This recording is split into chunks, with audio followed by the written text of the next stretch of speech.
So good morning everyone and I welcome you all to 5 PM series के अंदर। सो आज के topics let's discuss those topics. First is the about the European free trade association. ये topic news में आया है, कहाँ से आया है वो हम लोग डिस्कस करेंगे। It is an inter governmental organisation of European union and Switzerland. It was set up in 1960 by its 7 member states for the promotion of free trade and economic integration between its members. It was established to serve as an alternative trade bloc for those European states that were unable or unwilling to join the European Economic Community and the main predecessors of the EU. तो correct जो है वो आपको बताना है.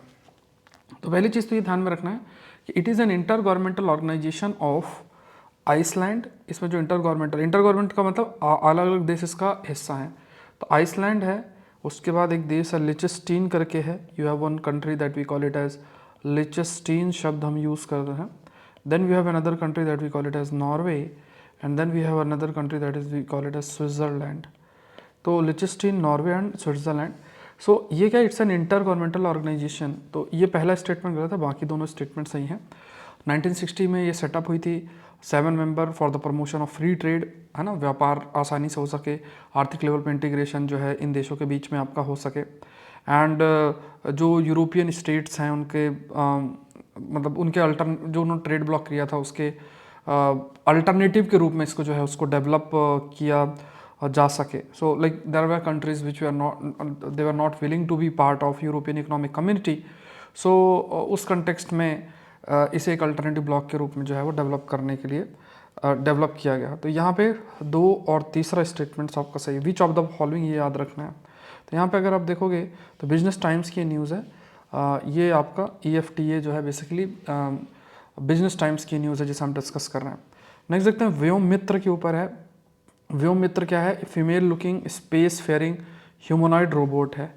It is a humanoid robot. Humanoid robot मतलब इंसान की तरह ये रोबोट है. डेवलप किया गया भारत इलेक्ट्रॉनिक लिमिटेड के द्वारा two functions on board the Gaganyaan, a crewed orbital spacecraft. It will accompany Indian astronaut in space mission and will also be a part of uncrewed experimental Gaganyaan mission prior to the crewed space flight mission. तो पहली चीज़ तो देखो ये क्या है, it has been developed by ISRO. It's not BEL. ISRO के द्वारा इसको डेवलप जो है वो किया गया है. एंड यहाँ पे जैसे व्योम मित्र की बात अगर की जाए तो इसको जैसे मान लो गगनयान को सेंड किया जाएगा तो उसमें कुछ टेस्टिंग की जाएगी, तो उसमें पहले व्योम मित्र को जो है भेजा जाएगा. ये एक प्रकार का रोबोट है जो इंसान की तरह है, मतलब फीमेल रोबोट है. इसमें लाइक इट विल लाइक जैसे गगनयान को लोअर अर्थ ऑर्बिट में सेंड करना है इंडिया को, तो व्योम मित्र को भेजा जाएगा. And it will accompany Indian astronaut in space mission, मतलब जो हमारे क्रू मेंबर्स जाएंगे उसको ये अकम्पनी करेगा. एंड इट विल ऑल्सो भी पार्ट ऑफ अनक्रूड मेंबर, मतलब जहाँ पे क्रू मेंबर्स नहीं जाएंगे उसका भी हिस्सा रहेगा जो कि क्रू मेंबर से पहले जो सेंड किया जाएगा. तो जैसे टेस्टिंग करनी ना कि इंसान को हम भेजना उससे पहले कोई किसी प्रकार खतरा तो नहीं है, तो उससे पहले इसको भेजा जाएगा. तो यहाँ पे फर्स्ट और थर्ड जो है यहाँ पे आंसर होगा. तो यहाँ पे अगर आप देखोगे इंडिया टुडे की न्यूज़ है, ISRO to launch female robot Vyommitra.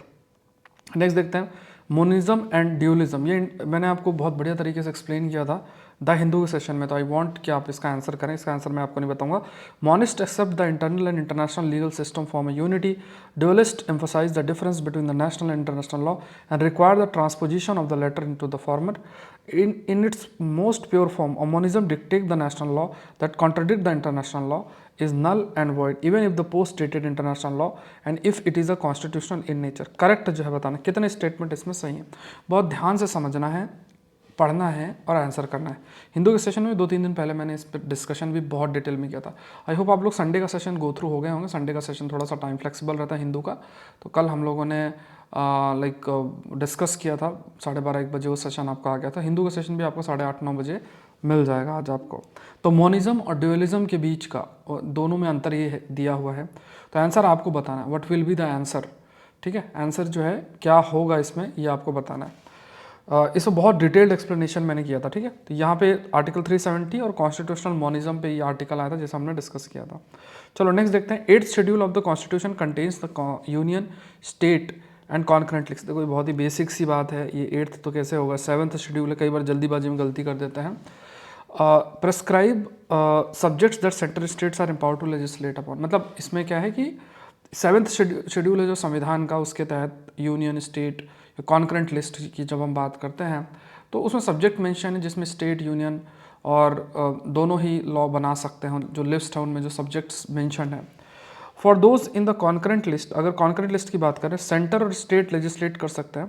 The union law would prevail in case conflict जो है between the law made by the parliament and the state. If there is a conflict between the law made by the state and the parliament, मतलब कोई law अगर बन गया parliament के द्वारा और स्टेट ने भी बना दिया तो सिर्फ पार्लियामेंट का ही लॉ प्रिवेल करेगा।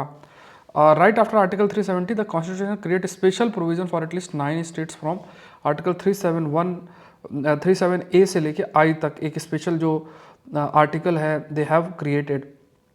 तो राइट यहाँ पे देखा जाए तो जो हाँ ये सही है कि स्पेशल आपके जैसे ऐसा नहीं आर्टिकल 371A से लेके उसको रट भी लेना आप लोग थोड़ा सा, कई बार मैच द फॉलोइंग करके ऐसा पूछ लेगा। तो ये सही स्टेटमेंट है, ये भी सही स्टेटमेंट है, ये गलत है। सेवन्थ शेड्यूल में नहीं, एट्थ शेड्यूल नहीं है, सेवन्थ शेड्यूल है। तो इसमें हाउ मैनी पूछा है, ध्यान रखना, ये याद रखना, हाउ मैनी शब्द, तो यहाँ ओनली 2 है। अगर विच ऑफ द फॉलोइंग होता तो डिफरेंट होता। तो यहाँ पे देखोगे इंडियन एक्सप्रेस का है why many states in India enjoy special provision. Next देखते हैं, नोरो वायरस के ऊपर है।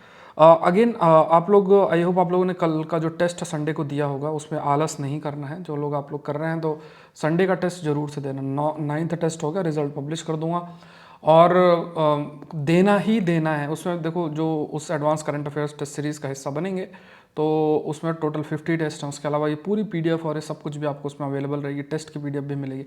बट आप लोग टेस्ट दो, अपने लेवल को देखो, प्रैक्टिस करो। 2,500-3 हज़ार टॉपिक्स होंगे जो बाद में करोगे तो वो चीज़ नहीं हो पाएगी। तो सौरभ पांडे CSE ऐप के अंदर वो सारी चीज़ अवेलेबल है, आपकी टेस्ट सीरीज़ भी अवेलेबल है। और मेंटरशिप प्रोग्राम के बारे में मैं आपको लास्ट में डिस्कस करूँगा, ये बहुत ही क्लोज है। और मैंने क्वेश्चनेयर्स जो है वो बनाए हैं और आपको जितने लोगों ने ज्वाइन किया उन्हें क्वेश्चनेयर्स मिलना स्टार्ट हो जाएंगे। तो उसमें आप लोग मुझे बताओगे कि क्या क्या चीज़ें हैं। उसके बाद इंडिविजुअल लेवल पे मैं आपके लिए काम करूँगा, जिससे कि प्रीलिम्स का जो हम लोग शुरू करेंगे मेंटरशिप या प्रोग्राम जो ऑलरेडी स्टार्टेड है उसका आपको बेनिफिट जो है हो सके। और बहुत बेनिफिट होगा अगर आप बात मानोगे ना, प्रीलिम्स रुकेगा नहीं आपका, ये मैं आपको गारंटी देता हूँ। हाँ, फिर अगर आप बात नहीं मानोगे वो अलग बात है।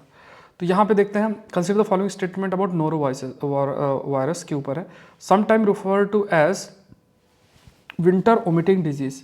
तो ये है, इस पे लिखा है it is the most common cause of migraine. Migraine का कॉज नहीं है, नोरो वायरस बेसिकली पेट से रिलेटेड बीमारियों के लिए होता है। गैस्ट्रो एंटेराइटिस करके बीमारी है, उससे ही रिलेटेड है। Virus virtually spread by faecal oral route, तो ठीक है, मतलब फीकल जो ह्यूमन वेस्ट है उस रूट से स्प्रेड होता है, ये ठीक है। इसे विंटर वोमिटिंग डिजीज भी कहते हैं, ये भी ठीक है ना। तो यहाँ पे 2 स्टेटमेंट्स, हाउ मैनी पूछा तो 2 स्टेटमेंट्स आपके, only 2 statements are correct. Next देखते हैं, जैसे ये देखो NDTV के अंदर ही आया है। तो देखो कवरेज बहुत तगड़ा है, मतलब अगर आप कवरेज देखोगे ना तो इससे ज़्यादा कवरेज करना भी नहीं है आपको। This is an organisation dedicated to maintaining a steady supply of oil throughout the world. It was founded in response to 2005 oil crisis in which the supply chain for the oil temporarily broke down. This is a Riyadh-based autonomous intergovernmental organization established in the framework of the Organization for the Economic Cooperation and Development. Correct जो है वो आपको बताना। तो यहाँ पे if you see, सो ये क्या है, it is a Riyadh based नहीं है, ये पेरिस बेस्ड है। Paris based organisation, inter governmental है, मतलब अलग अलग देश इसका हिस्सा है। स्टैब्लिश किया गया था like in the framework of OECD, जैसे ये ग्रुप ऑफ कंट्रीज हैं, framework of organisation for economic cooperation and development, उसके कंटेक्स्ट में। बट ये पेरिस बेस्ड है तो ये गलत हो गया। और 2005 में जो ऑयल क्राइसिस हुआ था उसके बाद, जिसमें मतलब जैसे ऑयल क्राइसिस में जो ऑयल का सप्लाई दैट वाज अफेक्टेड, तो उसके रिस्पॉन्स में इसका गठन हुआ था, इंटरनेशनल एनर्जी एजेंसी की जब हम बात करते हैं। And this is organisation dedicated, जिससे कि जो ऑयल का सप्लाई विश्व में सही तरीके से जो है वो बना रहे। सो इट वॉज, यहाँ पे लिखा it was founded in the response to 2005 oil crisis, इसमें मेंशन है। So it's not 2005, rather 1973 oil crisis, ठीक है, थोड़ा करेक्ट कर लेना। तो ये वाला भी गलत होगा। तो मात्र एक ही स्टेटमेंट जो है हमारा सही है। तो ये कई बार इंटरवेंशन भी इसने किया, 1991, 2005, 2011। तो इसमें क्या है कि जिसमें जो मेंबर कंट्रीज़ हैं उन्होंने जो भी ऑयल रिजर्व है वो उनको रिलीज़ किया है, जिससे कि जो भी सप्लाई है ऑयल का उसको थोड़ा सा डिसरप्शन जो सप्लाई का है उसको रोका जा सके, उसके इम्पैक्ट को थोड़ा कंट्रोल किया जा सके। तो एक स्टेटमेंट जो है इसमें सही है, ठीक है। ग्लोबल ऑयल डिमांड, ये वियॉन के अंदर आप देखोगे तो आ चुका। नेक्स्ट देखते हैं चन्नापटना टॉयज़ के ऊपर है। चन्नापटना टॉयज़ जो है particular form of wooden toys हैं, डॉल्स हैं, मैन्युफैक्चर किया जाता है in the town of Channapatna and Ramanagara district of Karnataka. The traditional craft is protected as a GI tag under World Trade Organisation administered by government of Karnataka. The greater prominence of Channapatna toy can be traced to patronage from Tipu Sultan, the historic ruler of Mysore. Though these toys existed before this period, historically given a gift as a part of Dasahara celebration. तो ये toys हैं जैसे दशहरा के मनाया जाता है उस समय ये टॉयज़ दिए जाते हैं, है ना, मतलब गिफ्ट के रूप में, एक्सचेंज के रूप में दिए जाते हैं। एंड ये GI टैग भी इसको मिला है, प्लस कर्नाटका का से रिलेटेड है। एंड इसमें ये भी कहा जाता है कि अपने टाइम में टीपू सुल्तान जो थे उन्होंने भी इसको स्पॉन्सर किया था कि ये आर्ट बनी रहे। तो यहाँ तीनों स्टेटमेंट्स आपके सही। थोड़ा चन्नापटना टॉयज़ के बारे में ध्यान रखना। तो यहाँ पे देखोगे द न्यू इंडियन एक्सप्रेस के अंदर ये आपका है। अब मैं आपको ये दिखाना चाह रहा हूँ, बार बार इस चीज़ को शो करना चाह रहा हूँ कि ये चीज़ अब आपको कुछ करने की जरूरत नहीं। अब आप खुद 15 न्यूज़पेपर नहीं पढ़ सकते हो। इस सेशन को करो, हिंदू का सेशन करो, आपका करंट अफेयर का कंटेंट अल्टीमेट होगा और कुछ करने की जरूरत नहीं है। स्टैटिक को स्ट्रॉन्ग करो, ठीक है, ये इतना बस आपको करना है। Let's move to the next topic. PACE mission के ऊपर है। PACE stand for plankton atmosphere cloud oceans ecosystem. It is a NASA earth observing satellite mission जो कि that will continue advance observation of the global ocean colours, biochemistry, ecology as well as carbon cycle. PACE will be used to identify the extent and duration of phytoplankton blooms and improve understanding of the air quality. तो यहाँ पे आपको correct बताना। तो यहाँ पे याद रखना कि प्लैंकटन यहाँ पे एटमॉस्फेयर लिखा है, एटमॉस्फेयर नहीं है, एरोसोल है। एरोसोल्स मतलब छोटे छोटे पार्टिकल्स होते हैं उनको एटमॉस्फेयर में। So PACE stand for plankton, aerosol, cloud and ocean ecosystem. तो ये तो गलत हो गया, मतलब इट्स नॉट एटमॉस्फेयर, एरोसोल है। नासा का मिशन है जिसके माध्यम से अर्थ को ऑब्जर्व किया जाता है कि उसमें कुछ चेंजेस तो नहीं हो रहे हैं उसकी इकोलॉजी में, ओशियन के कलर में, उस सब चीज़ों को ऑब्जर्व किया जाता है। एंड यहाँ पे जो फाइटोप्लैंक्टन ब्लूम्स हैं, मतलब जनरली होता है ना छोटे छोटे ये एल्गीज टाइप होते हैं, पूरा फैल जाते हैं, जैसे रिवर में, समुद्र में फैल जाते हैं बहुत ज़्यादा, तो उसे हम फाइटोप्लैंक्टन ब्लूम भी कहते हैं। जैसे हमने पढ़ा होगा कि we have discussed about eutrophication, concept of eutrophication if you remember, हमने डिस्कस किया था। So and improve the understanding of air quality, ठीक है। एयर क्वालिटी को अंडरस्टैंड करने के लिए जो फाइटोप्लैंक्टन ब्लूम्स, इसको अंडरस्टैंड करने के लिए कितने स्टेटमेंट सही, कौन सा सही है, सेकंड और थर्ड स्टेटमेंट आपके सही हैं। तो इंडिया टुडे के अंदर आया था नासा पेस मिशन। तो ये है, देखो थोड़ा सा ध्यान रखना इस बात को, मैं बार बार कह रहा हूँ, इतने सोर्सेस कवर किए जाते हैं। और जो मैं टेस्ट आपके लिए बना रहा हूँ एडवांस करंट अफेयर वाला, जिसमें टोटल 50 टेस्ट हैं, 9 टेस्ट हो चुके हैं, वो इन्हीं कंटेंट के बेसिस में बनता है और 2 साल के टॉपिक्स को कवर किया जा रहा है। तो उसको प्लीज़ आप मिस ना करें, बार बार मैं इस चीज़ को हाईलाइट कर रहा हूँ, उसको प्लीज़ मिस ना करें। PDF भी दे रहा हूँ रिवीजन के लिए। टोटल 50 टेस्ट हैं, 50 टेस्ट आप मानो, अभी जैसे जो प्राइस है 1499 है, अब अगर आप 50 से डिवाइड कर लो तो आप देख लो एक टेस्ट का प्राइस क्या है। ये वन लाइनर करंट अफेयर नहीं है कि आज से 5 साल पहले बना के रखा हुआ है और उसी को डालते जा रहे हैं, प्राइस रख दिया 200 रुपये, तो वो पॉसिबल नहीं होता। लॉजिस्टिक्स बहुत ज़्यादा रहते हैं, ठीक है। PDF बनाना, अपलोड करना, फिर प्रॉपर आपको रिवीजन के लिए PDF देना, टेस्ट को मैनेज करना, ये सब बहुत चैलेंजेस होते हैं। मतलब ये ऐसा नहीं है कि, है ना, अब ऐसा भी नहीं है कि कोई 15 लाख बच्चे दे रहे हैं, ठीक है। तो जो भी थोड़े बहुत बच्चे हैं जो सीरियस लोग हैं टेस्ट देते हैं, इसका लॉजिस्टिक्स बहुत है, जिससे कि मैं 50 टेस्ट वो मेंटेन कर सकूं। तो ये थोड़ा सा मैंने बहुत क्लियरली आपको हाईलाइट किया है। तो टोटल 50 टेस्ट हैं, टेस्ट मिस ना करें। 9 टेस्ट हो चुका, संडे को 10वां टेस्ट शेड्यूल्ड है कमिंग। 9 टेस्ट का रिजल्ट आपको पब्लिश मिल जाएगा, प्लीज़ फॉलो दैट। और जहाँ तक आपने सुना भी होगा, मैंने मेंटरशिप प्रोग्राम आप लोग के लिए लॉन्च कर दिया है। पहले तो सब कुछ आपको सौरभ पांडे CSE ऐप के अंदर मिलेगा।